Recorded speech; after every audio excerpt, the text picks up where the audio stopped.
Hi everybody, I'm Katie. For this Bethel book talk, I'm going to be talking about Maid, Hard Work, Low Pay, and a Mother's Will to Survive by Stephanie Land. It's available as a print book, CD audiobook, an ebook or audiobook through Overdrive. Maid is about Stephanie and what happens in her life while she ends up pregnant while in an abusive relationship and later homeless.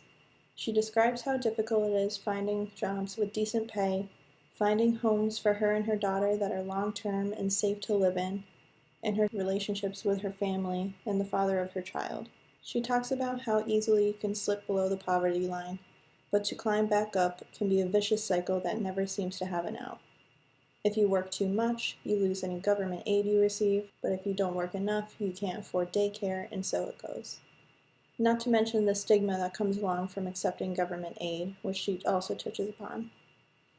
The first line of the book is, "My daughter learned to walk in a homeless shelter."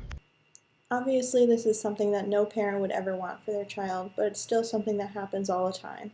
So it's really just shining a light on all of these issues. And though her story isn't the worst of the worst, it's still an interesting and thought-provoking account. What is taken away from this book will probably vary greatly from person to person. It could be the living conditions, or the jobs, or the pay that rings the alarm bells for you. But if this causes you to stop and think about some of these struggles that people face that you may not have been aware of before, then she did her job as an author. You don't have to like her. You don't have to agree with her life choices.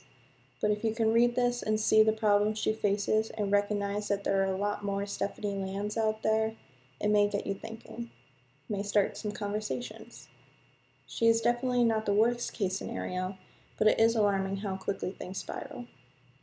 So if you'd care to try this one out, I'd love to see what you think. I like talking to people about books whether they love them or hate them. So whichever side you end up being on, or if you're somewhere in the middle, let me know and we can have a chat about it the next time you see me in the library.